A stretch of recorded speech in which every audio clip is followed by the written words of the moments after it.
എൻ്റെ 6ാം ക്ലാസ്സിലെ മക്കളെല്ലാവരും ഇപ്പോൾ 6ാം ക്ലാസ് എന്തൊക്കെയാണ് പഠിക്കാനുള്ളത് എന്നൊരു ഐഡിയ കിട്ടി ഒരു ട്രാക്കിലേക്ക് വന്നിട്ടുണ്ടാവുമല്ലോ. ഇപ്പോൾ നമ്മുടെ സ്കൂൾ തുറന്നിട്ട് കുറച്ച് മാസങ്ങൾ കഴിഞ്ഞു, നമ്മൾ ഓണം എക്സാം വരെ അടുത്തെത്തി.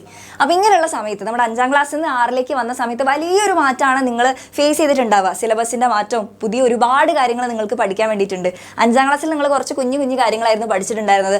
6ലേക്ക് എത്തിയപ്പോൾ കുറച്ചധികം കാര്യങ്ങൾ നിങ്ങൾക്ക് പഠിക്കാനുണ്ട്. അപ്പോൾ തുടക്കത്തിൽ ഭയങ്കര ഡിഫിക്കൽട്ടായിട്ട് ബുദ്ധിമുട്ടായിട്ട് ഫീൽ ചെയ്തിട്ടുള്ള ഒരുപാട് പേരുണ്ടാവും. പിന്നെ ഗ്രാജുവലി എന്ത് ചെയ്തു, നിങ്ങൾ ഇതുമായിട്ട് അഡാപ്റ്റ് ആയി, ഇല്ലെങ്കിൽ ഈ ഒരു പുതിയ കാര്യങ്ങളൊക്കെ നിങ്ങൾ നല്ല രീതിയിൽ മനസ്സിലാക്കി ഉൾക്കൊണ്ട് പഠിക്കാൻ തുടങ്ങിയപ്പോൾ ഇപ്പോൾ വലിയ വിഷയമില്ലാതെ ഈസി ആയിട്ട് മാറിയിട്ടുണ്ടാകുന്ന ഒരുപാട് പേരുണ്ട്. അപ്പോൾ അതിൻ്റെ പിന്നിലുള്ളൊരു കാരണം എന്ന് പറഞ്ഞു കഴിഞ്ഞാൽ എക്സ്ട്രാ എഫേർട്ട് എടുത്ത് പഠിച്ച മക്കൾക്ക് എല്ലാവർക്കും ഈ ഒരു 6ാം ക്ലാസ്സിലെ വിഷയങ്ങളെല്ലാം ഈസി ആയിട്ട് മാറിയിട്ടുണ്ടാവും. പിന്നെ വേറൊരു കാര്യം എന്ന് പറഞ്ഞു കഴിഞ്ഞാൽ നമ്മുടെ യുവ ബാച്ചിലുള്ള മക്കളാണെങ്കിൽ നിങ്ങൾക്ക് എന്തുകൊണ്ടും ഡിഫിക്കൽട്ട് തുടക്കത്തിൽ ബുദ്ധിമുട്ടായിരുന്ന എല്ലാ കാര്യങ്ങളും ഇപ്പോൾ ഈസി ആയിട്ടുള്ള ആ ഒരു ട്രാക്കിലേക്ക് മാറിയിട്ടുണ്ട്. കാരണം എന്താണെന്ന് വെച്ച് കഴിഞ്ഞാൽ നമ്മുടെ സ്കൂളിലൊക്കെ ചാപ്റ്റേഴ്സൊക്കെ തുടങ്ങുന്നതിന് മുമ്പ് തന്നെ നമ്മുടെ ബാച്ചിൽ ബേസിക് ആയിട്ടുള്ള ക്ലാസ്സുകളും അതേപോലെ ചാപ്റ്റേഴ്സൊക്കെ നേരത്തെ തന്നെ സ്റ്റാർട്ട് ചെയ്തിട്ടുണ്ടായിരുന്നു. പിന്നെ എക്സ്ട്രാ ആയിട്ടുള്ള വർക്ക്ഷീറ്റും എക്സാംസ് ഒക്കെ പ്രാക്ടീസ് ചെയ്യുന്നതിലൂടെ ആ ഒരു ബുദ്ധിമുട്ട് ഡിഫിക്കൽട്ടി എന്നുള്ള ഒരു കാര്യമേ മാറി ഇപ്പോൾ എല്ലാ കാര്യങ്ങളും ഈസി ആയിട്ട് നിങ്ങൾക്ക് പഠിക്കാൻ വേണ്ടി പറ്റുന്നുണ്ടാവും.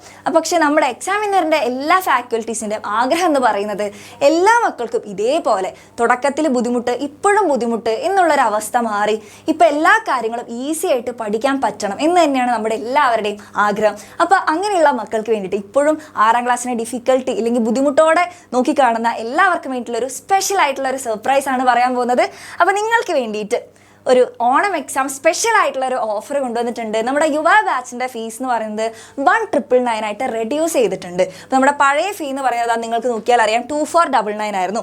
ഇപ്പോൾ നമ്മുടെ പുതിയ ഫീസ് എന്ന് പറയുന്നത് 1,999 ആണ്. പക്ഷെ അത് തന്നെ ഓഗസ്റ്റ് 5ൻ്റെ ഉള്ളിൽ ബാച്ചിൽ ജോയിൻ ചെയ്യുന്ന മക്കൾക്കായിരിക്കും ഈ ഒരു ഓഫറിൽ അഡ്മിഷൻ എടുക്കാൻ വേണ്ടി പറ്റുക. അപ്പോൾ 500 റുപ്പീസ് ഓഫ് ആയിട്ടുണ്ട്. അപ്പോൾ മക്കൾ എന്ത് ചെയ്യുക, നിങ്ങൾക്ക് ഇനി നമ്മുടെ സിലബസ് എല്ലാം കവർ ചെയ്തിട്ടുണ്ട് നമ്മുടെ ബാച്ചിൽ. അപ്പോൾ ഇനി എക്സാം സ്പെഷ്യൽ ആയിട്ടുള്ള ലൈവ് ക്ലാസ്സുകളും റിവിഷൻ ക്ലാസ്സുകളൊക്കെ മിസ്സായി പോവാതിരിക്കാൻ വേണ്ടിയിട്ട് പെട്ടെന്ന് തന്നെ ജോയിൻ ചെയ്യുക. ഇപ്പോൾ ജോയിൻ ചെയ്താലുള്ള ബെനിഫിറ്റ് എന്ന് പറഞ്ഞു കഴിഞ്ഞാൽ ഈ ഒരു ഓഫർ പ്രൈസിൽ നിങ്ങൾക്ക് അഡ്മിഷൻ എടുക്കാൻ വേണ്ടി പറ്റും. അപ്പോൾ ഇനിയുള്ള ഓരോ ദിവസങ്ങളും വളരെ വിലപ്പെട്ടതാണ്. ഓണം എക്സാമിനൊക്കെ അത്ര സീരിയസ് ആയിട്ട് നിങ്ങൾ കാണണം. നിങ്ങൾ ഫേസ് ചെയ്യാൻ പോകുന്ന ഫസ്റ്റ് എക്സാം ആണ്. അപ്പോൾ നിങ്ങൾക്ക് ഫസ്റ്റ് എക്സാം തന്നെ നല്ലൊരു ഇംപ്രഷൻ ഉണ്ടാക്കി കൊടുക്കുക. ഫുൾ മാർക്കൊക്കെ ഫുൾ എ ഗ്രേഡൊക്കെ വാങ്ങിയിട്ട് എല്ലാവരെയും ഒന്ന് കാണിക്കുക, ഞെട്ടിക്കുക. അപ്പോൾ അതിന് വേണ്ടിയിട്ട് എന്ത് ചെയ്യുക, നല്ല രീതിയിൽ മക്കൾ പഠിച്ചു തുടങ്ങുക. അപ്പോൾ റിവിഷനൊക്കെ വളരെ ഇമ്പോർട്ടൻ്റ് ആണ്. അപ്പോൾ ഈ ഒരു ഓഫർ നിങ്ങൾ മിസ്സാക്കരുത്. ഓഗസ്റ്റ് 5ൻ്റെ ഉള്ളിൽ തന്നെ എന്ത് ചെയ്യുക, നിങ്ങൾക്ക് ഇൻട്രസ്റ്റ് ഉണ്ടെങ്കിൽ ഈ ഒരു നമ്പറിൽ കോൺടാക്ട് ചെയ്യുക. പെട്ടെന്ന് തന്നെ അഡ്മിഷൻ എടുക്കുക. നന്നായിട്ട് എല്ലാവരും പഠിക്കുക. All the very best.